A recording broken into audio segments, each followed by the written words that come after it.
ও বললো গরুটার বাছুর হেরিয়ে গেছে, ও হাম্মাম্মা গরুর বাছুরি দেখতে যায়। খেলা জনগণ মুসার কাছে কলমা পড়া যেমন তখন ওর মুড়ি ধরছে বেশ, কেরামতি দেখাচ্ছে। কিন্তু এটা যে কোথাতে কিভাবে এলো আর এর পূর্বাভাস যে কত খারাপই, এটা তো আর পাবলিক জানে না। এখন মুসার পেছনে একটা লক্ষ্য করে না, ওর পেছনে সবসময় 2-5 হাজার লোক ঘুরতেছে। কেরামতিটা কি কম? বিশাল কেরামতি না? কুকুরির ভাষা বোঝা, মোরগের ভাষা বোঝা, বিড়েল গরু এদের ভাষা বোঝা, ও মোটামুটি সেই কেরামতি খুব ফলাচ্ছে। মুসা নবী যেন খানিকটা চোরের দায়ে ধরা পড়ে গেছে। শালা আমি আল্লাহরে বললুম আর আল্লাহ ওরে দিলেও তাই, কিন্তু ওর তো একটা বিপদ তো আছে। আল্লাহ যখন বলেছে বিপদ ওর হবেই, তা সে যে কবে হবে নি আর ওজা জ্বালাচ্ছে আবার। যে মুসা নবী চাইছিলেন যে ও কলমা পড়লে একটা লোক জান্নাতে বাড়বে, আল্লাহ অন্তত জ্ঞানটা দাও, কলমাটা পড়ুক। জ্ঞানও দেওয়া হলো, ধ্বংসের পূর্বাভাসের সাথে সাথেই জ্ঞানটা দেওয়া হলো। কিন্তু মুসা নবীরও এখন আর নবী বলে দাম দেওয়া তো দূরের কথা, ও এখন নবীর চাইতে অনেক উপরের জিনিস। কারণ নবী যে কাজ পাচ্ছে না ও সে কাজ পাচ্ছে। বেশ কিছুকাল চললে এইভাবে, আরো মাতব্বরিও ফলালো, এইরকম খুব জোর মাতব্বরি ফলালো, পৃথিবীতে জমিদারিও চালালো। পশু পাখির এই ভাষার বুঝতে পারার কারণে বেশ কিছু রোজগারও করে নিলে, খুব রোজগার করে নিলে। মুসা নবী শুধু অপেক্ষায় আছেন যে শালা হারামির উপরে সেই বিপদটা আসবে কবে। ঘটনাচক্রে সময় এসে গেছে। খেতে বসে একদিন এরকম ঝগড়া যেটি বহুদিন হয়, ওর সামনে ঘটেছে, ও তো ভালো জানে। একদিন খেতে বসে একটা আলুর খোলা চুষে নিচে দিয়েছে। এখন কুকুর দূরের থেকে খাবার আগে মোরগ লাফ মেরি সেটা খেয়ে নেছে। এখন কুকুর খিচেমিচে উঠেছে যে তুই ঘরে উঠতে পারিস, তুই ঘরের তেও খাবি, আমার তো ঘরে উঠতে দেয় না, নিচে যেটা দেবো সেটাও তুই খাবি, তা আমি বাঁচি কি করে? খিচেমিচে উঠেছে মোরগের ওপরে। এখন এ মনে করেছে রোজ তোরা মোরগে কুকুরি কি ঝগড়া সব বুঝতে পারে, সেইরকমই একটা হচ্ছে। আর ওইরকম কথা প্রায় হয় মোরগে কুকুরির। কুকুরির দাঁত মুখ খিচুনি দেখে মোরগ বুঝতে পেরেছে যে ও শালা হারামি তো আমার ওপরে মেজাজ নেছে। মোরগ তখন বলছে, শোন, আসলে আমার একটু খিদে ছিল, ওটা তোর খাওয়া উচিত, আমি কেড়ে নিলুম, এতে তুই রাগ করিস না। খুব তাড়াতাড়ি একটা খবর আছে, আমাদের বাড়ির এই মোড়ল মরবে, এ মরে যাবে, আর মরে গেলে প্রচুর রান্না বান্না হবে, আর অনেক ভাত পানি তরকারি বেশি হবে, তুই পেট ভর্তি খাতে পারবি, একটা দুটো দিন একটু অপেক্ষা কর। কুকুর দাঁত মুখ খিচেছে তো, তা মোরগের একটু সান্ত্বনা দিলে যে মহাজন মরে গেলি প্রচুর রান্না বান্না হবে, তুই প্রচুর খাতে পারবি। ও তখন রুটি ছিঁড়ে গালে দিদিকে এখানে হাত বেঁধে গেছে, আর গালে যায় না। বলে এতদিন ওরা যা বলেছে সব শুনে তো আমি তো মাতব্বারি ফুলে গেছি, শালা আজকে তো আমার ঘাড়ে এসে গেছে, আমি মরব। উপায় বুঝতে পারেননি? যদিও আল্লাহ তার আগে ওরে আরো দুটো চান্স দিয়েছিল, দেখিও লাইনে ফেরে কি। ঠিক মোরগে কুকুরি ঝগড়া হতেই মোরগ বলল, শোন, ঝামেলা করিস না, আমার বাড়িওয়ালার যে গরুটা আছে ওই গরুটা মরে গেলে ফেলে দেবে, তুই তো কাঁচা গোস্ত খাবার রেখস, আর আমি তো মোরগ, আমি তো কাঁচা গোস্ত খাতে পারবো না, তা তোর আলুর খোলাটা আমি খাচ্ছি তাই কি, তুই মোড়লের গরুটা খাস, কদিন পর তো মরবে। ও তখন জায়গায় বসে বলল, এত সুন্দর একটা জ্ঞান, আর এই জ্ঞান আমার নিতে হলো আল্লাহর কাছ থেকে। তো এরা যে এতদিন বলা বলি করে সব তো সত্যি, খুব একটা এদের মিথ্যা কথা হয় না। ও আত খাওয়া করে উঠেই মোটামুটি গরুটা হাটে তুলেছে। যার কাছে বেঁচেছে তার আবার নাম ঠিকানা জেনে নিয়েছে গল্পে গল্পে, কিন্তু নিজের নাম ঠিকানা বলিনি। গরু বেঁচে এনে দে, আবার 3-4 দিন পরে খবর নেছে, দেখে সত্যি সে গরু 2 দিন পর মরে গে। বলে দেখোস তো, যদি এই জ্ঞানটা না নিতাম তাহলে ওই গরু তো আমার ঘরেই মরত। পুরো অন্তত 10,000 টাকা একদম পুরো এই কলা মাস জ্ঞানটা নিলাম বলে অন্তত টাকাটা আমার ঘরে। কুকুর আবার ঠিক একদিন মোরগের, ওরা আজকে মেরেই ফেলে দেবে আটটা করে, মোরগের ওপর গিয়ে ঝেঁপকে পড়েছে। মোরগ তো কোনো রকম জান প্রাণ বাঁচিয়ে বাড়ির বারান্দায় উঠে বল, মোরগ ওরকম মেজাজ নেছে। তাহলে তুই বললি গরু মরবে, তাহলে গরু গোল করে একদিন গরু আজকে, তাহলে গরু নিতে বলে সে মরিয়ে গেছে, কিন্তু আমাদের মহাজন শালা চিটিং বাস। তুই আর আমি বলা বলি করি, সেই সুবাদে ও গরু মরবে বলে অন্যের ঘাড়ে চাপিয়ে দিয়ে টাকা নিয়ে এস, খোঁজ নে দেখ গরু বলে মরেস। কুকুরের কিছু বলার নেই, তাহলে মহাজন বদমাস।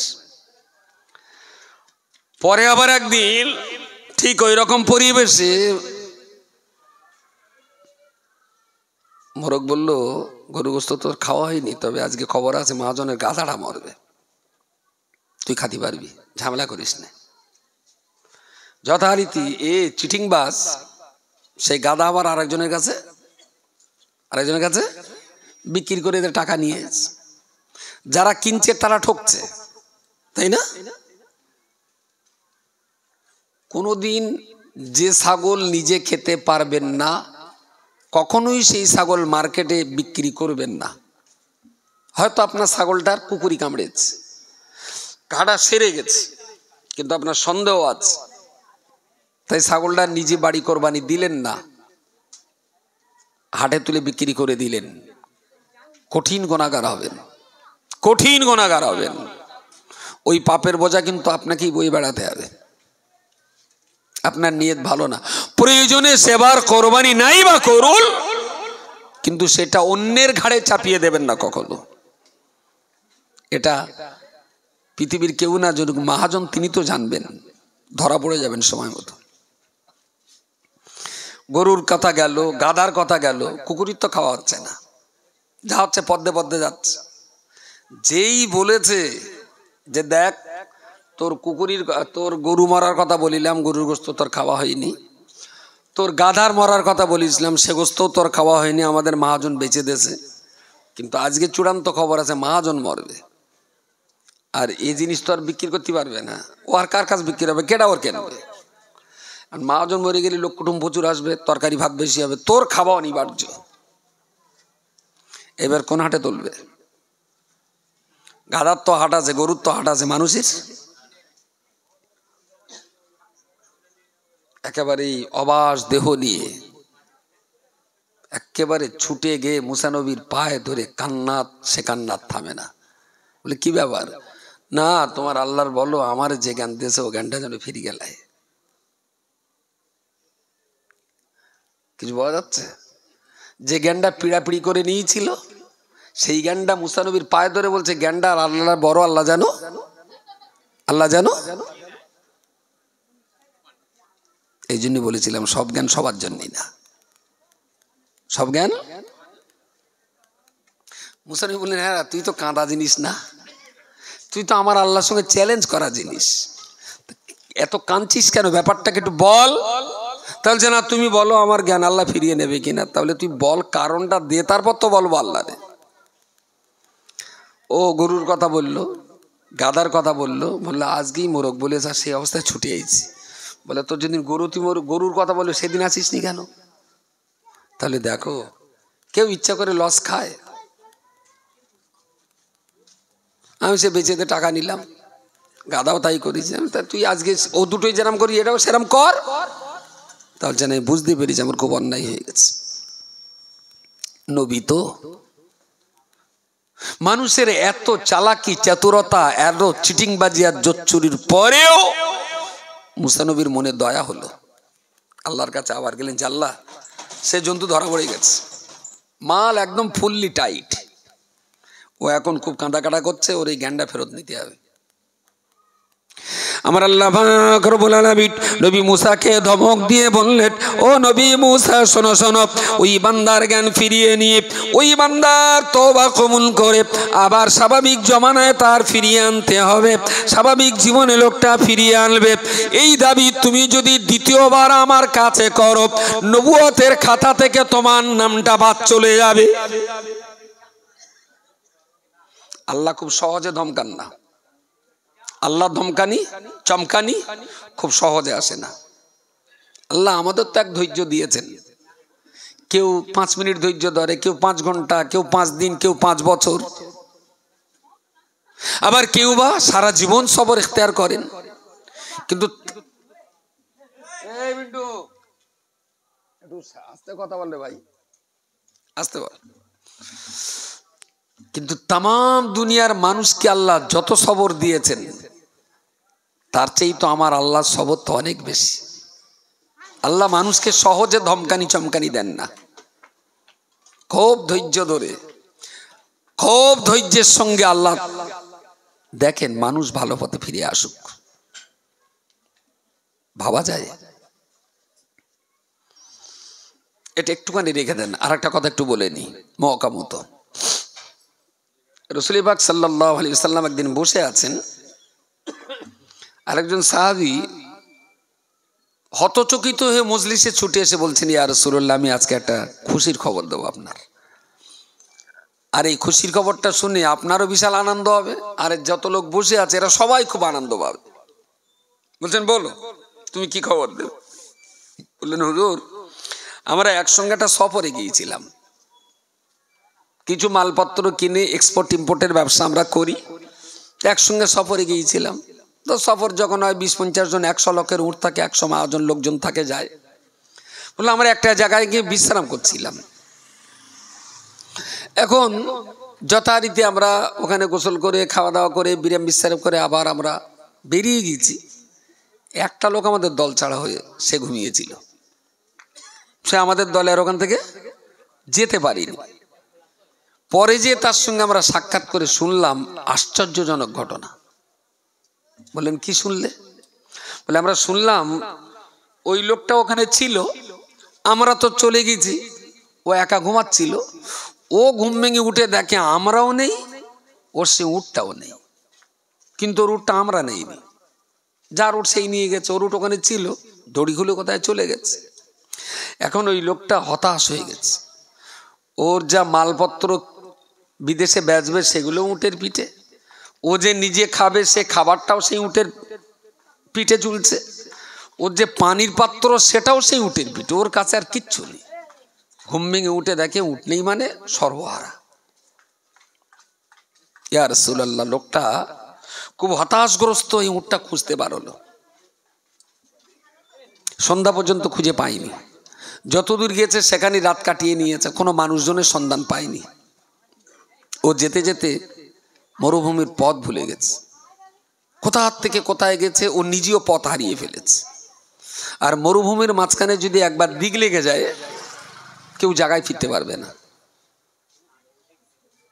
ইয়া রাসূলুল্লাহ, ইয়া হাবিবাল্লাহ, ওই লোকটা ছুটতে ছুটতে উট খুঁজতে খুঁজতে একদিন, 2 দিন, 3 দিন, 4 দিন পেরিয়ে গেল।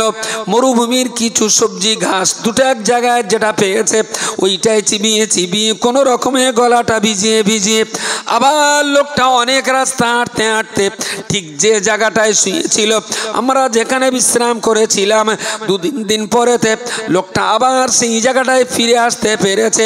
বুঝতে পেরেছেন যে আমি এখানেই শুয়েছিলাম, এখানেই আমি সঙ্গী হারা হয়েছিলাম, এই জায়গা থেকে আমার উটটা চলে গিয়েছিল। আজকে 2-3 দিন পেরিয়ে গেল, আমি কিছুই খেতে পারি না, এক ডোক পানিও পান করতে পারিনি, আমার দেহ অত্যন্ত দুর্বল, আমি আর বাঁচতে পারবো না, এখানেই আমার মৃত্যু অনিবার্য। আমি ওই জায়গাটায় আবার শুয়ে পড়লাম, দুপা আমার আর চলার ক্ষমতা হয় না, চিৎকার করলেও কোনো মানুষকে পাবো না, আর চিৎকার করবার মতো আমার দেহে শক্তি ছিল না। আমি এমন অবস্থায় আমি ওখানে শুয়ে পড়লাম, ঘুমিয়ে পড়লাম। আমি এই চিন্তায় ঘুমিয়ে পড়লাম, আমার এ ঘুম আর জীবনে ভাঙবে না, আমার খাবার কিছু নাই, পানীয়ের কিছু নাই, আমি আর উঠে বসতে পারবো না, দৌড়াদৌড়ি করা সম্ভব নয়, পৃথিবীর কেউ আমার মরণ খবর জানবে না। এই ঘুমটাই বোধহয় আমার জীবনের শেষ ঘুম। অনেক সময় ঘুমিয়ে ঘুমিয়ে থাকলাম, কিন্তু কিছু সময় পরেতে আবার আমার ঘুমটা ভেঙে গেল। আমি ঘুম ভাঙার সঙ্গে সঙ্গে ঘাড় ঘোরাতেই দেখলাম ঠিক যেখানে আমার উটটাকে রেখে ঘুমিয়ে পড়েছিলাম 4 দিন আগে, সেই জায়গাটায় আমার উট সেখানেই দাঁড়িয়ে আছে। বললেন, ইয়া রাসূলুল্লাহ, বলুন দিনে ওই লোকটার আনন্দ কতটা হয়েছে। ও শুয়ে পড়ে ওটার মতো আর ক্ষমতা নেই। উটকে ইশারা করলো, উট আস্তে আস্তে গলাটা নিচু করে দিল, দেখলো যে গলায় পানির থলিটা এখনো ঠিক আছে। বলে পানির থলিটা নিয়ে 2 ঢোক পানি খেলাম, আস্তে আস্তে সোজা হলাম, হয়ে দেখছি ওর গলায় ঝোলানো আমার খাবার যা ছিল সেগুলোও আছে, পিঠে যা মালমাত্তারে ছিল তাও আছে, পয়সা কড়ি কিছু ছিল তাও আছে, কিচ্ছু ক্ষতি হয়নি। ওটা আবার ফিরে পেয়েছে। ইয়া রাসূলুল্লাহ, ওই লোকটার আনন্দ কতটা হতে পারে। সাহাবীরাও খুব শুকরিয়া আদায় করলেন, রাসূলুল্লাহও শুকরিয়া আদায় করে বললেন, আমি কি তোমাকে এর চাইতে বড় আনন্দের কথা শোনাবো? সুবহানাল্লাহ বলেন, সবাই মিলে বলেন সুবহানাল্লাহ। বললেন, তুমি ওই লোকটার যে কতটা আনন্দ হয়েছিল তার চাইতে বড় আনন্দের কথা কি আমি তোমার শোনাবো? নবী বললেন, হুজুর এর চাইতে আনন্দ হয়? বললেন, হ্যাঁ হয়। বলছেন, বলুন আমরা শুনি। নবী আমার বললেন, আল্লাহ পাকের কোন বান্দা সকালবেলা ঘুম ভেঙে লোকটা উঠলেন, নামাজ পড়লেন না, আল্লাহর কোরআন তেলাওয়াত করেনি, ওই লোকটা কাজে বেরিয়ে গেলেন। আল্লাহ পাকের ফেরেশতারা লোকটার নাম যখন জাহান্নামী তালিকায় লিখতে যাবেন, আমার আল্লাহ ফেরেশতাকে বারণ করে বলবেন, ফেরেশতারে না না না না, আমার বান্দার নাম এখনো জাহান্নামের খাতায় লিখো না, সম্ভবত ব্যস্ততার কারণে সকালে বেরিয়ে গেছে, সারা দিনের কাজ কাম করে এসে নিশ্চিত লোকটা দুপুরবেলা জোরে নামাজ পড়বে, এক্ষুনি লিখো না। হয়তো বিকালে চলে গেছে, সকালে নামাজ না পড়লেও জোহরে নিশ্চয়ই নামাজ পড়বে। দাঁড়াও, অপেক্ষা করো, এক্ষুনি জাহান্নামের খাতায় লিখো না। লোকটা সারা দিনের কাজ কাম ফিরে দুপুরবেলা যেই না ঘরে ফিরল, মানুষটা জোহরের নামাজ পড়িনি, আল্লাহ পাকের ফেরেশতারা লোকটার নাম জাহান্নামীদের তালিকায় লিখতে যাবেন। আমার আল্লাহ বারণ করে বলবেন, ওগো আমার ফেরেশতা, এখনো তোমরা লোকটাকে জাহান্নামী বলো না, কারণ এখন অনেক কষ্ট করে বান্দা ঘরে ফিরেছে, খাওয়া দাওয়া করে একটু শুয়েছে, প্রচন্ড ক্লান্ত দিয়ে উনি বিশ্রাম করছে। জোহরের নামাজ লোকটা না পড়লেও সম্ভবত ঘুম থেকে উঠে আসরের নামাজ পড়বেন। বান্দা আসরের নামাজ পড়িনি, লোকটাকে জাহান্নামের তালিকায় দেওয়া হবে। আল্লাহ পাক নিষেধ করে বললেন, না না, প্রয়োজনের তাগিদে বাজারে ঘাটে লোকটা যখন গিয়েছে, নিশ্চয়ই লোকটা মাগরিবের রক্তে নামাজ পড়বেন। নামাজ লোকটা পড়িনি, আল্লাহ পাকের ফেরেশতা জাহান্নামীদের তালিকায় লিখতে যাবেন।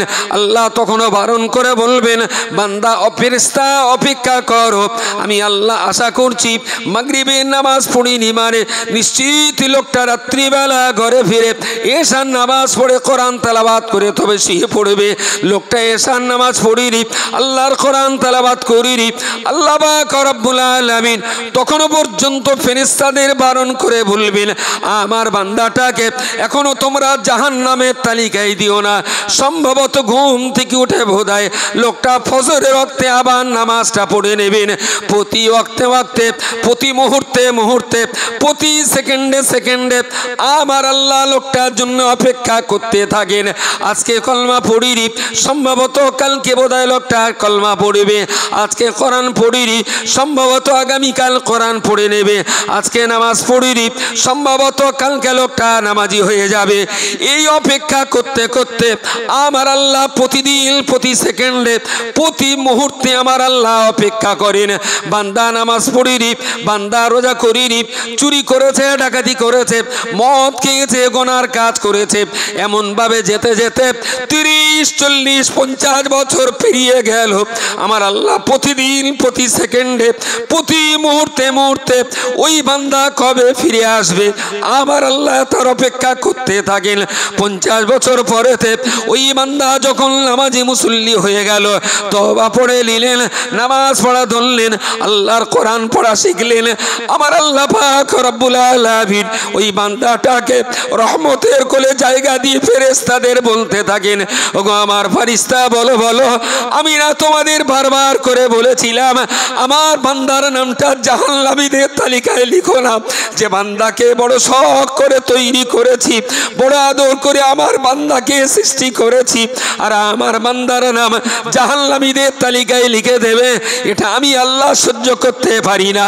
তাই আজকে 40টা বছর অপেক্ষা করার পরেতে আমার বান্দা আমি আল্লাহ আমার রহমতের কোলে ফিরে এসেছে। আমার বান্দা আমার কোলে আজকে ফিরে এসেছে। আমার বান্দা আমার রহমতের দুয়ারে এসেছে। আমি আমার বান্দাকে আমার রহমতের কোলে জায়গা করে দিলাম।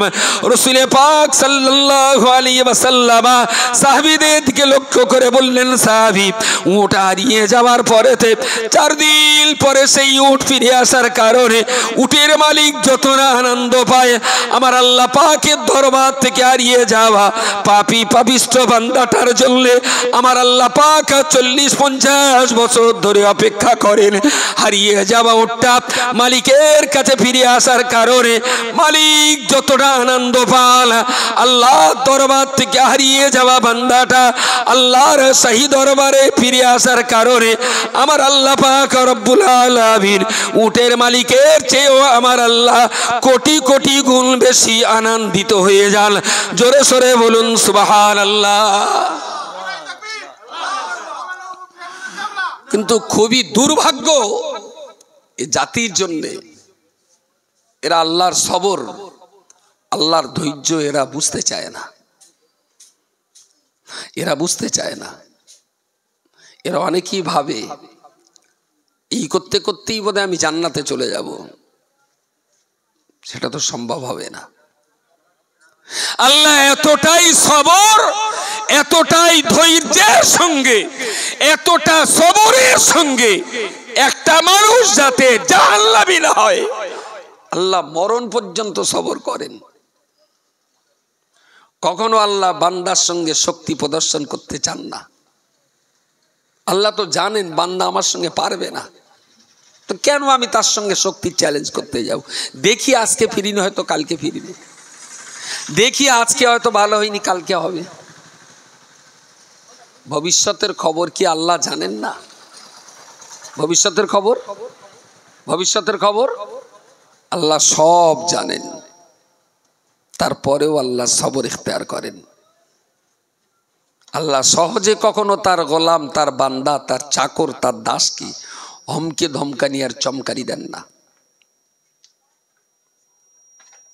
প্রিয় শ্রোতামণ্ডলী, নবী মুসা কালিমুল্লাহ আলাইহিস সালাম আল্লাহ পাকের কাছে যখন দাবি করলেন, ও রব্বুল আলামিন আল্লাহ, লোকটা আপনার দেওয়া চতুষ্পদ জন্তু জানোয়ারের ভাষার জ্ঞান লোকটা পেয়েছিল, কিন্তু তারপরে প্রচুর অহংকারী হয়ে গেল। আজকে মৃত্যুর পরোয়ানা জারি হয়েছে বলে ওই লোকটা তওবা পড়ে ফিরতে চায়।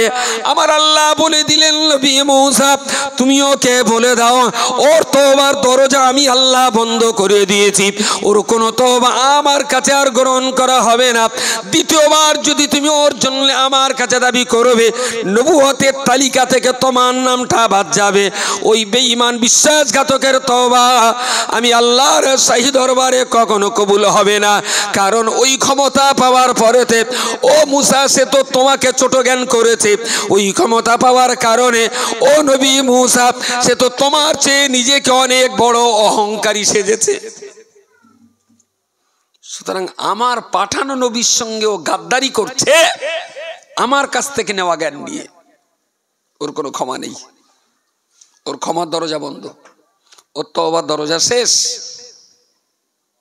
মুসা নবী দ্বিতীয়বার আল্লাহর কাছে আর বলতে চাননি। ও খুব কাঁদা কেঁদেছিল। মুসা নবী বললেন, তোমার দরজা বন্ধ, তওবার দরজা বন্ধ। তোমার কান্নার পানিতে যদি পৃথিবীতে আর একটা সাগর তৈরি হয়ে যায়, তবুও তুমি আল্লাহর রহমত পাবে না। আল্লাহ বলেছিলেন মুসা ওর উপরে আসন্ন কিছু বিপদ ছিল, আমি আল্লাহ চেয়েছিলাম জোর গাধাটা মেরে ওরে ভালো রাখতে, কিন্তু গাধা মরার দায় যখন অন্যের ঘাড়ে চাপিয়েছে তাহলে বিপদটা ওর ঘাড়ি থেকে গেল। ফের আমি চেয়েছিলাম ওরে ভালো রেখে ওর মুসিবতটা গরুটা মেরে দিয়ে ওরে ভালো রাখবো, কিন্তু চালাকি করে সে দায়ও অন্যের ঘাড়ে চাপিয়ে টাকা রোজগার করেছে, তাহলে যে বিপদ ওর ঘাড়ে থাকা সেটা ওরই থেকে গেল। সুতরাং সংসারের পরিবারের কখনো খুঁটিনাটি ছোটখাটো কিছু বিপদ মুসিবত হয়, হতাশ হওয়ার কিছু নেই। অনেক বড় বিপদ থেকে বাঁচার জন্যে আল্লাহ ছোটখাটো বিপদের উপর দিয়ে খণ্ডন করিয়ে দেন। আমরা অনেক সময় বুঝতে ভুল করি, আমাদের ব্যাখ্যা বিশ্লেষণ অনেক সময় ওলট পালট হয়। গ্রামের কত লোকের হাঁস রয়েছে, একটাও মরিনি, আমার হাঁসটাই খোদার পছন্দ হইলো, এইটাই মূর্তি হলো যেটা জামাই দোয়া বলে রেখে দিলাম। আরে চাচি, তোর ওই হাঁসটা তোর কাছ থেকে কেড়ে নিয়ে হয়তো তোর ক্যান্সারের হাত থেকে খোদা বাঁচাচ্ছে, তোর ঘাড়ে আরো অনেক বড় মুসিবত ছিল, হয়তো সেটার হাত থেকে বাঁচিয়ে নিয়ে আল্লাহ তোর মুরগিটারের উপর দিয়ে খণ্ডন করেছে। ইমানদার মুসলমানের সাথে আল্লাহর কখনো শত্রুতা হয় না, কখনই হয়নি। ফেরাউন এত শত্রুতা করলেও আল্লাহ সময় দিয়েছিলেন 400 বছর, 400 বছর, তারপরে আল্লাহ তার ধরেছিলেন। তো আল্লাহর মার সহ্যের বার।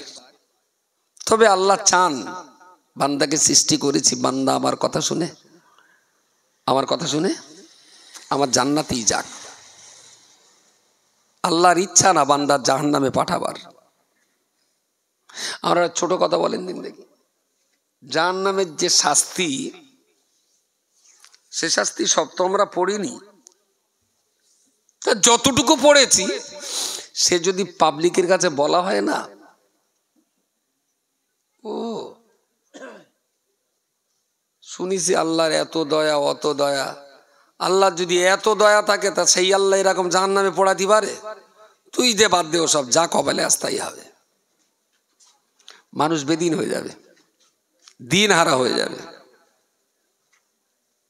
জাহান্নামের যে শাস্তির কথা রাসূল বলেছেন বা কোরআনে আছে, সব কথা আম পাবলিককে বলা যায় না।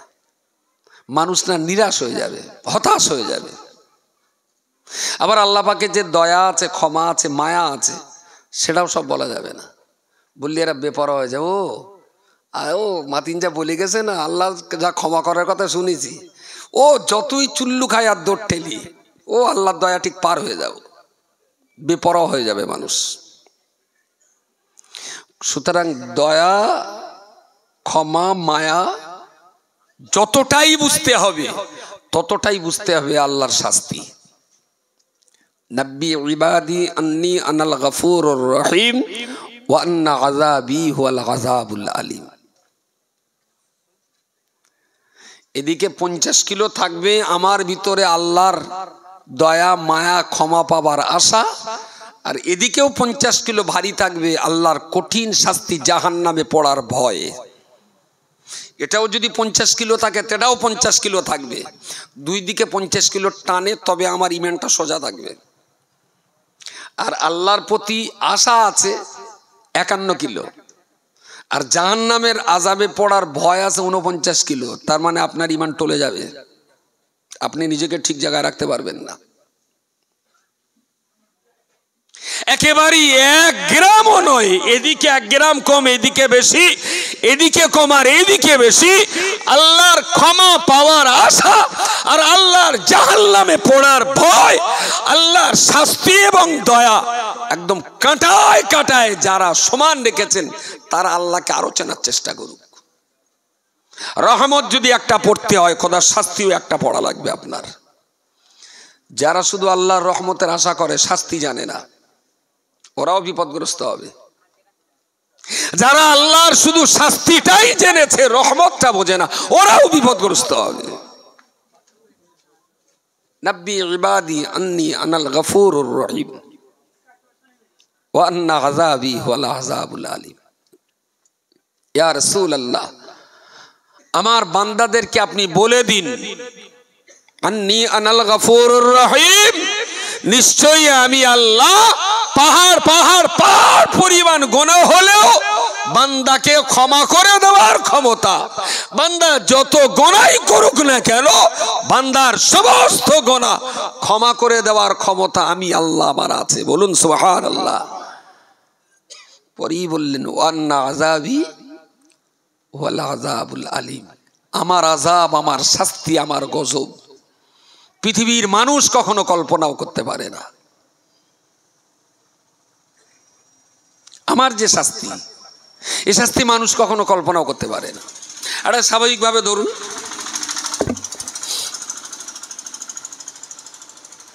একটা টেকার আস্তে আস্তে হঠাৎ এই জায়গায় বিশাল চেঁচামেচি টেকারের ভেতরে, তা দুই ধারের পথচারী লোকজন টেকারটা আটকে দিয়েছে, ভাই কি হচ্ছে?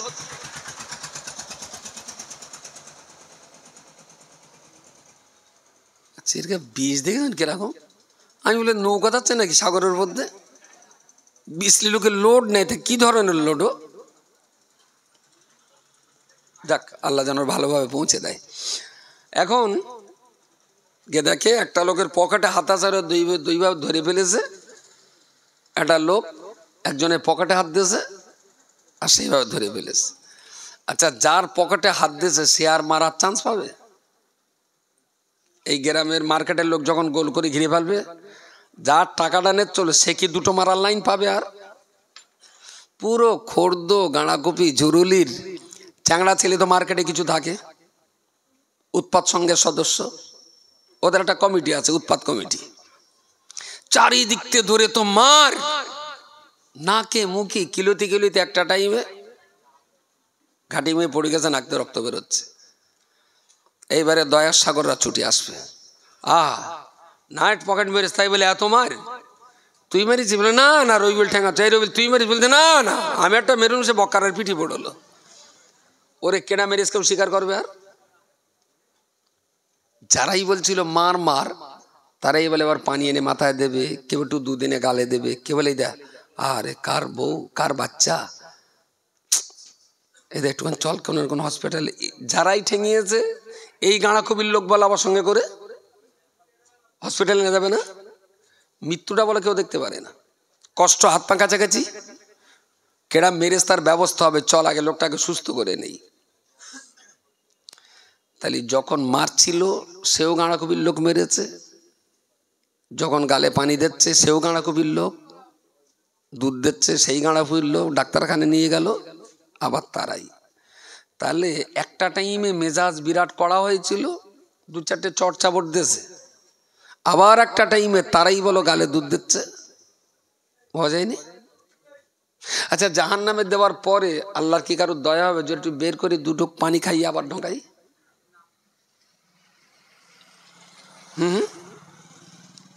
কোন দয়া?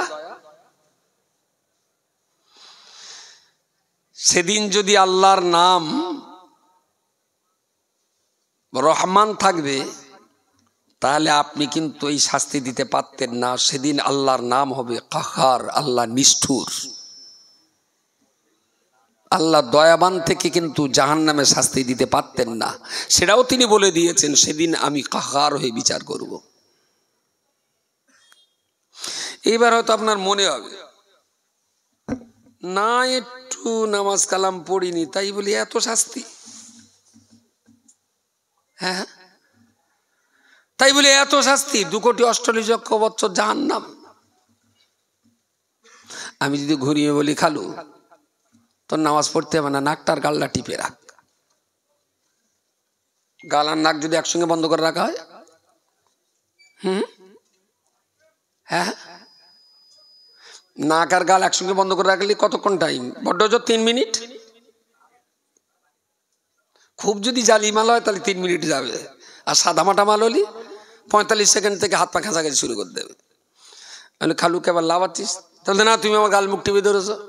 আমার অসুবিধাটা কি? তাহলে আমি শ্বাস নিতে পারছি না, আমি শ্বাসটা কি তোর বাপের নাম? আর তাহলে ওরা আল্লাহর, আমি তুই যদি নামাজ না পড়িস তাহলে খোদা না অক্সিজেন দিবি না। তুই যদি আল্লাহর জন্য নামাজ না নিবি তাহলে আর অক্সিজেনটাও নিবি না, অক্সিজেনও বাদ নামাজও বাদ।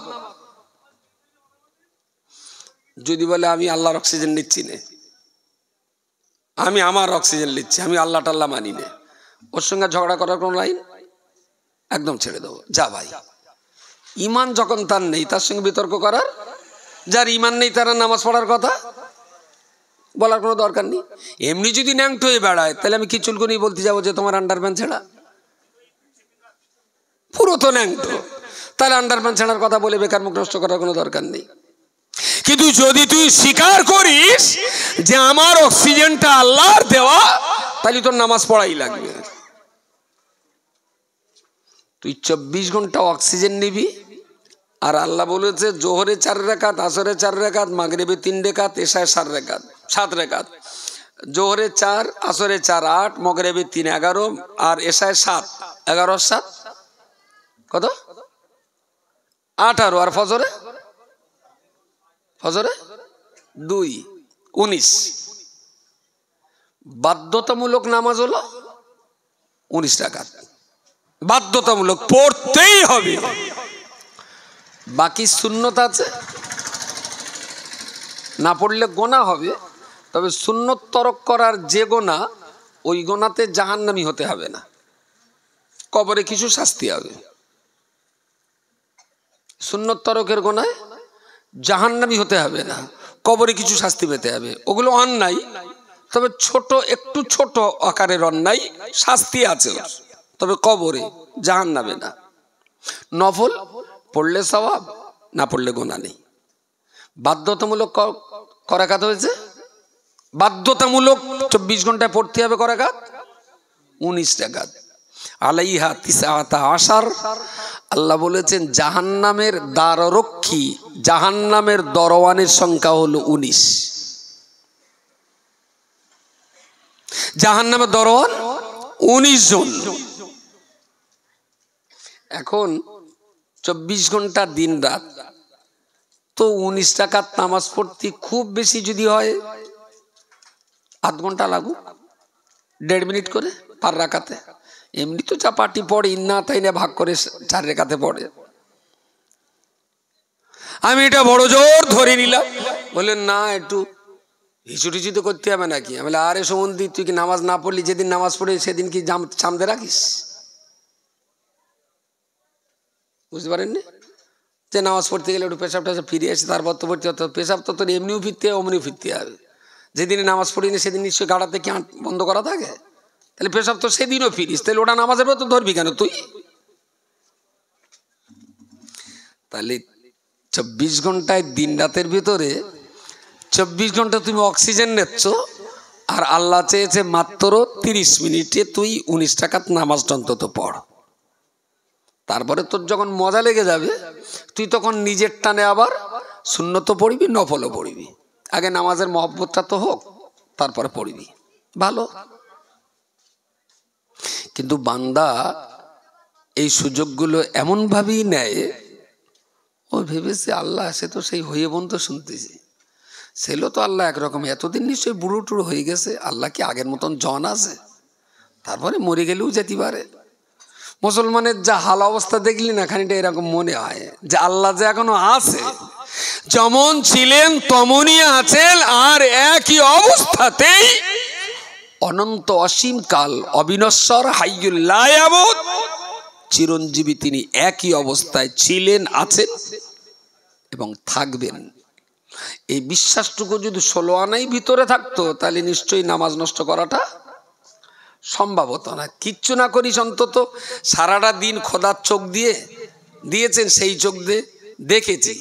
সারাদিন আল্লাহর দেওয়া পা, এই পাতে হেঁটে বেরিয়েছি। সারাদিন আল্লাহর দেওয়া হাত, এই হাত কত কাজে লাগিয়েছি। সারাদিন আল্লাহর দেওয়া কান, এই কান দিয়ে কত কথা শুনেছি। যদি আল্লাহ কালা করে দিতেন, যদি অন্ধ করে দিতেন, যদি বোবা করে দিতেন, যদি খোঁড়া করে দিতেন, তাহলে তো আমার চলা খুব কষ্টকর হয়ে যেত। তা দিনটা যখন আমার কষ্টকর হয়নি, আল্লাহ যখন সহজ করে দিয়েছেন, তখন তো একটু সেজদায় মাথা দিয়ে বলি সুবহানা রাব্বিয়াল আলা। কত বড় বেঈমান, কত বড় বিশ্বাসঘাতক, কত বড় স্বার্থ স্বার্থপর আর কত বড় আত্মকেন্দ্রিক না হলে আল্লাহর প্রতি এক বলে কলমা পড়েছে অথচ নামাজ পড়ে না। বলেন বলেন, যারা কলমা পড়েনি তাদের কাছে আমার কোনো দাবি নেই। ওদের তো দোকানই নিতে মাল তুলতে বলবো কেন? যার কাছে দোকান আছে তার কাছে বলো ভাই মাল তোল। ওদের তো দোকানই নেই, তো ওদের বলার তো কিছু নেই। তুই তো ভাই দোকান করেছিস, তুই তো বলতেছিস আমি ইমানদার, তাহলে আল্লাহ তোরে যেগুলো দিয়েছে এইগুলোর উপরে আস্থা রেখে অন্তত সেজদায় মাথা দিয়ে একটু বল যে আল্লাহ সমস্ত প্রশংসা শুধুমাত্র তোমার। এটা না বলা মানে আল্লাহর শানের সাথে বিশ্বাসঘাতকতা করা, অকৃতজ্ঞ হওয়া। যাক, বলতে বলতে কত বাজে? 11:52। 12 বেজে দিই। হ্যাঁ, সেই যখন 11:52 হয়ে গেছে। ও তো ভালোই মনে আছে। কেন বোম ফাটাবো নাকি? তোর মনে পড়লো তার মানে? আচ্ছা, শুরু করেছিলাম যে জ্ঞান ভালো যদি সহ্য ক্ষমতার ভিতরে থাকে।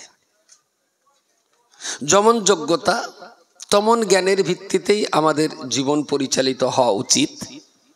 এবং ধীরে ধীরে ধীরে ধীরে দিনের জ্ঞান আজকে যতটা আছে আর একটু আগে বাড়ি। যেটা দিয়ে শুরু করেছিলাম যে অজনসিয়ত, এটাও ইসলামের একটা দিক। তবে এটাই শুরু আর এটাই শেষ নয়। বাড়িতে বসে আমি আমার সন্তান নাতিপুতিদেরকে নিয়েও আমি ইসলাম বাঁচাবার চেষ্টা করতে পারি। একটা মক্তব তৈরি করে 5টা বাচ্চাকে কোরআনের তালিম দিয়ে আমি আমার দিনটাকে, ইসলামটাকে জিন্দা রাখার চেষ্টা করতে পারি।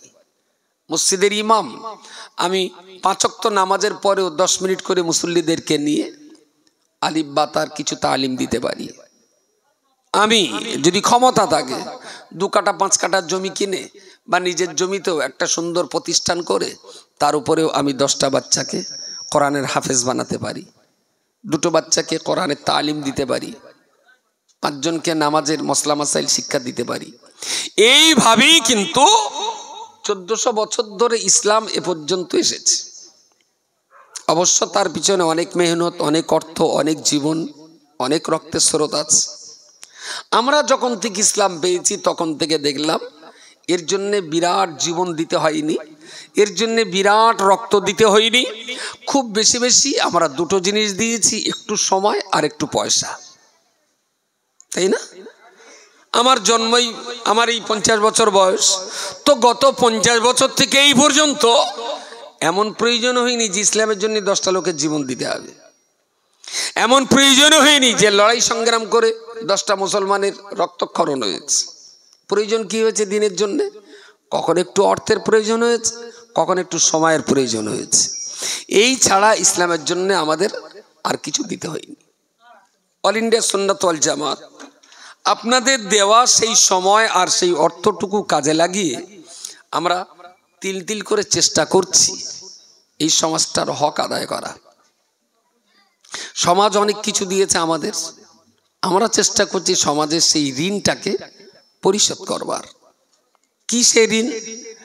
যদি শামসুর রহমান আমারে মাদ্রাসায় ভর্তি না করে যদি 1 জোড়া গরু আর 10 কাঠা জমি দিতেন, আমি মাঠে লাঙল চষতাম, প্রতিদিন খেতাম, সমাজের কোনো জিম্মাদারি আমার উপরে থাকতো না, কোনো জিম্মাদারি থাকতো না। আলাইসাল্লাহু বিআহকামিল হাকিমিন। আল্লাহ বলেননি আমি হাসরের মাঠে আসামীদের বিচার করব। আল্লাহ বলেননি আমি ফরিয়াদীদের বিচার করব। আল্লাহ বলেননি আমি অপরাধীদের বিচার করব।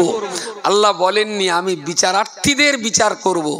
আল্লাহ বলেছেন বিআহকামিল হাকিমিন, পৃথিবীতে যারা বিচার করেছেন আমি আল্লাহ সেই সমস্ত বিচারকদের বিচার করব।